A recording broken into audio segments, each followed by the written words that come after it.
Ode on a Grecian Urn by John Keats is arguably the best poem from arguably the best romantic poet.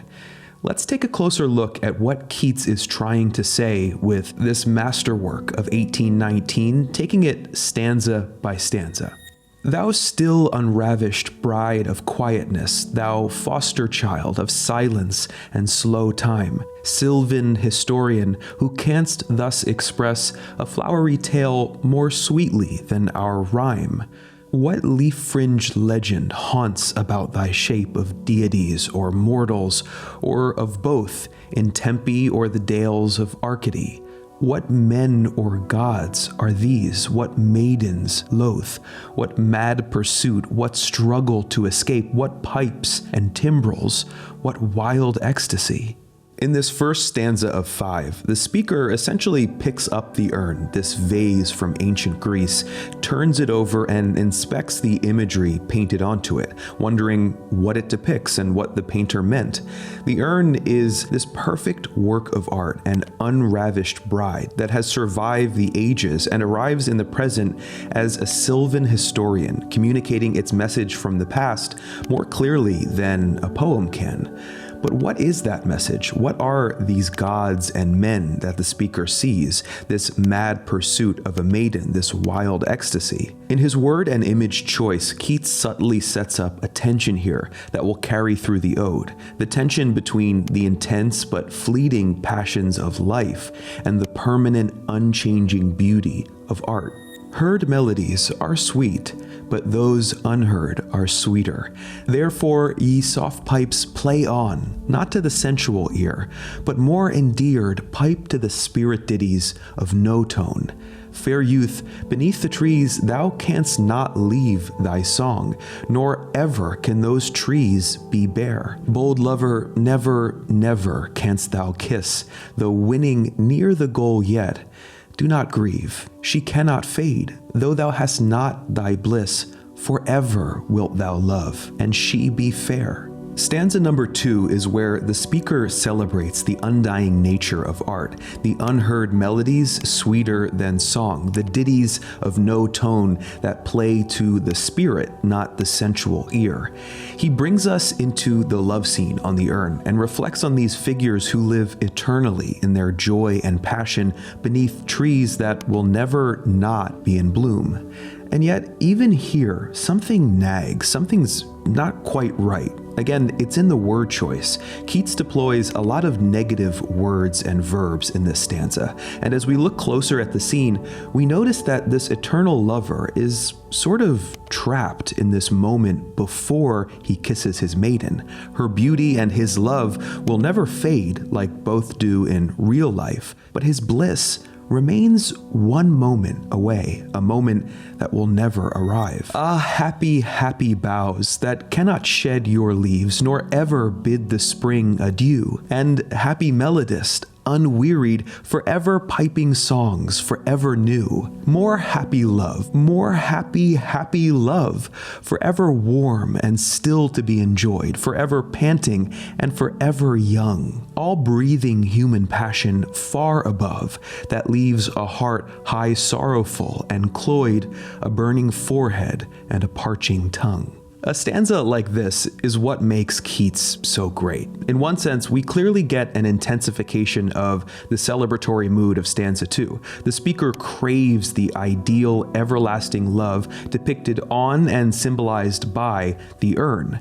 But the way he expresses himself, well, it's almost embarrassing, even hysterical, feverish. The word happy appears 6 times in this stanza, and the words forever 5 times. Why would Keats use up so much space with repetitions? I think it's because he's trying to communicate something about the speaker that runs counter to his words. It reminds me of those times when you hear someone insist on how happy they are, but you know they're just trying to will that fact into existence by speaking it. Through their words, you can see insecurity and doubt. Here, at the midpoint of the ode, the speaker begins to doubt his own cravings for the permanence of art. Is it really as perfect as he imagines? Who are these coming to the sacrifice? To what green altar, O mysterious priest, leadest thou that heifer lowing at the skies, and all her silken flanks with garlands dressed? What little town by river or seashore, or mountain built with peaceful citadel, is emptied of this folk this pious morn? And little town, thy streets forevermore will silent be, and not a soul to tell why thou art desolate can e'er return.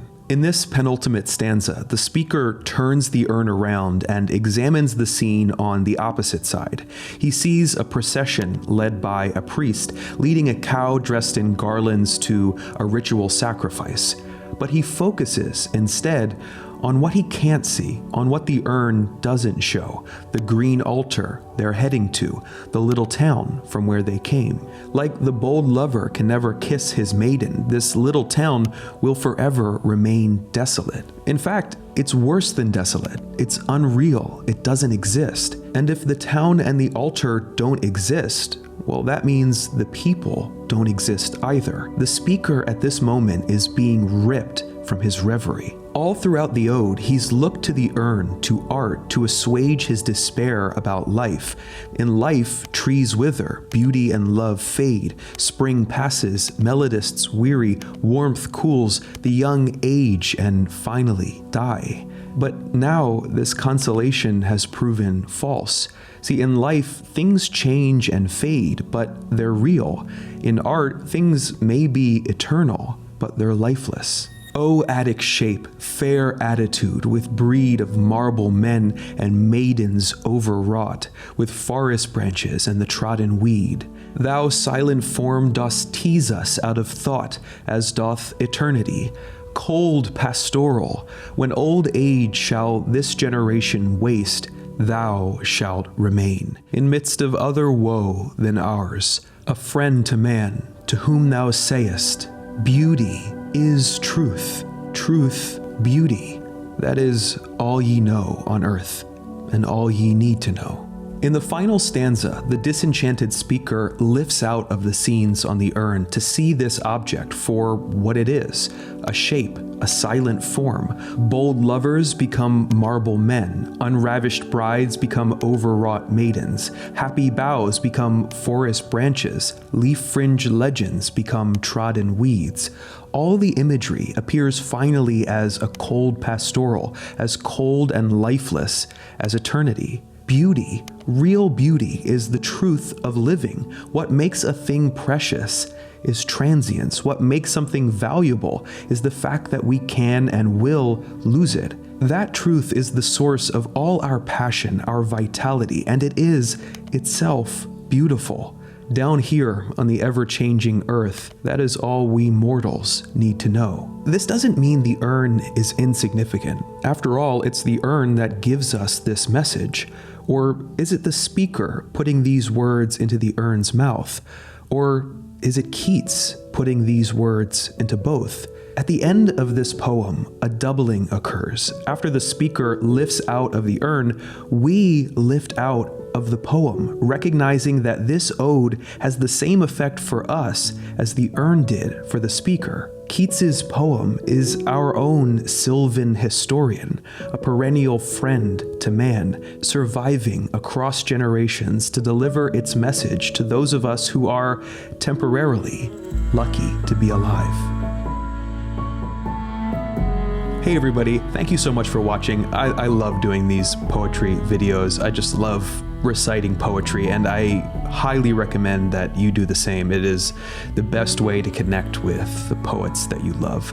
This episode was brought to you by Squarespace. If you don't know, you can use Squarespace to make websites for anything you might need. Want to make a site for your video content? Well, you can upload your video library directly to Squarespace and even sell access to that content. Or you can use the Squarespace Video Studio app to make pro-level videos within Squarespace and host your content on beautiful pages designed with their easy-to-use blogging tools. Basically, a Squarespace site is going to make whatever you're sharing or selling look professional, and that's going to help you get the word out, whatever that word actually is. Head over to squarespace.com for a free trial, and when you're ready to launch, go to squarespace.com/nerdwriter for 10% off your first purchase.